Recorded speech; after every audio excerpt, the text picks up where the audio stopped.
Dollar తో పోలిస్తే భారత రూపాయి ఎందుకు నిరంతరం బలహీనపడుతుంది? పొరుగు దేశాల కరెన్సీలు స్థిరంగా ఉన్నట్లు కనిపిస్తూ ఉంటే మన రూపాయి మాత్రం ఒక్కటే ఎందుకు పడిపోతుంది? ఇది కేవలం రాజకీయాల విషయం కాదు. ఇందులో ఆర్థిక వాస్తవాలు, గ్లోబల్ ఫ్యాక్టర్లు, ఇంకా మన దేశ అంతర్గత సవాళ్లు ఉన్నాయి. మరి ఆ విషయాలన్నింటినీ కూడా మనం ఈ వీడియోలో అయితే తెలుసుకుందాం. ఫస్ట్ మనం చారిత్రక నేపథ్యం గురించి మాట్లాడుకుంటే 1947లో స్వాతంత్రం వచ్చినప్పుడు ఒక డాలర్ కి సుమారు 3.30 రూపాయలు ఉండేది. తర్వాత 2000 సంవత్సరానికి అది 44 చుట్టుపక్కల ఉంది. 2014లో సుమారు 60 రూపాయలు అయింది. 2026 మే నాటికి 95 నుంచి 96 రూపాయల స్థాయిలో ఉంది. రూపాయి క్రమంగా బలహీన పట్టం కొత్త విషయం కాదు. ఇది గత 7 దశాబ్దాలుగా జరుగుతున్న ప్రక్రియ. కానీ ఇటీవల కాలంలో వేగం పెరిగింది. పొరుగు దేశాలతో పోలిక చూసుకున్నట్టయితే మీరు చెప్పినట్లు నేపాల్, బంగ్లాదేశ్, పాకిస్తాన్, శ్రీలంక కరెన్సీలు డాలర్ తో పోలిస్తే ఇటీవల కొంత స్థిరంగా కనిపిస్తున్నాయి. కానీ ఇది పూర్తి సత్యం కాదు. గత కొన్ని సంవత్సరాల్లో పాకిస్తాన్ రూపాయి, శ్రీలంక రూపాయి తీవ్రంగా పడిపోయాయి. ఇప్పుడు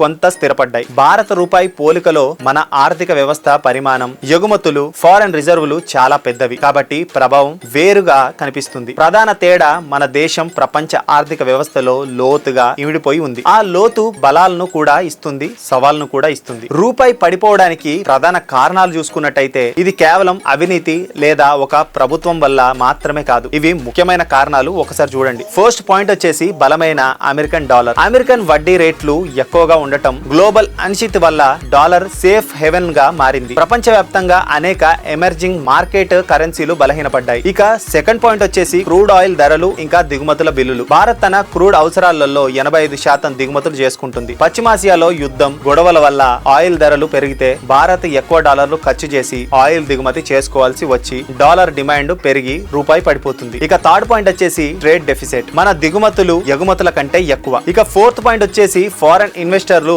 అవుట్ ఫ్లో. ఎఫ్పిఐలు భారత స్టాక్ మార్కెట్ నుంచి డబ్బులు ఉపసంహరించడం వల్ల డాలర్ డిమాండ్ పెరుగుతుంది. ఇక ఫిఫ్త్ పాయింట్ వచ్చేసి గ్లోబల్ టారిఫ్ యుద్ధాలు ఇంకా అనిశ్చితి. అమెరికా విధించిన టారిఫ్లు ఎగుమతులపై ప్రభావం చూపుతాయి. ఇక ఫైనల్ గా ప్రభావం ఏంటి మరి రూపాయి మీద అంటే, రూపాయి బలహీన పట్టడం వల్ల రెండు వైపులా ప్రభావాలు ఉంటాయి. ఒకటి మంచి వైపు, ఇంకోటి చెడు వైపు. మంచి వైపు చూసుకున్నట్టయితే రూపాయి విలువ తగ్గడం వల్ల మన ఎగుమతులు చౌకబడతాయి. దీనివల్ల ఐటీ సేవలు, ఫార్మా ఔషధాలు, టెక్స్టైల్, ఇంజనీరింగ్ ఉత్పత్తులు విదేశాల్లో మరింత పోటీగా మారతాయి. ఎగుమతి కంపెనీలకు లాభం. ఇక చెడు వైపు చూసుకున్నట్టయితే దిగుమతులు ఖర్చు భారీగా పెరుగుతుంది. ముఖ్యంగా చూసుకున్నట్టయితే క్రూడ్ ఆయిల్, బంగారం, ఎలక్ట్రానిక్ మెటీరియల్స్ మీద పెట్రోల్, డీజిల్ ధరలు పెరిగి రవాణా ఖర్చు కూడా పెరుగుతుంది. ఇక ఆహార ధరలు, రోజువారీ వస్తువుల ధరలు పెరిగి ఇన్ఫ్లేషన్ పెరుగుతుంది. ఇంకా చెప్పుకోవాలంటే విదేశీ రుణాలు తీర్చడం కూడా ఖరీదైనది అవుతుంది. దిగుమతులపై ఆధారపడిన కంపెనీలు ఇంకా చిన్న వ్యాపారులు తీవ్రంగా ఇబ్బంది పడతారు. ఇక ఫైనల్ గా కన్క్లూజన్ గురించి మాట్లాడుకుంటే, అంటే మనం తీసుకోవాల్సిన కాల్ ఆఫ్ యాక్షన్ గురించి మాట్లాడుకుంటే, రూపాయి బలం కేవలం ప్రభుత్వం మీద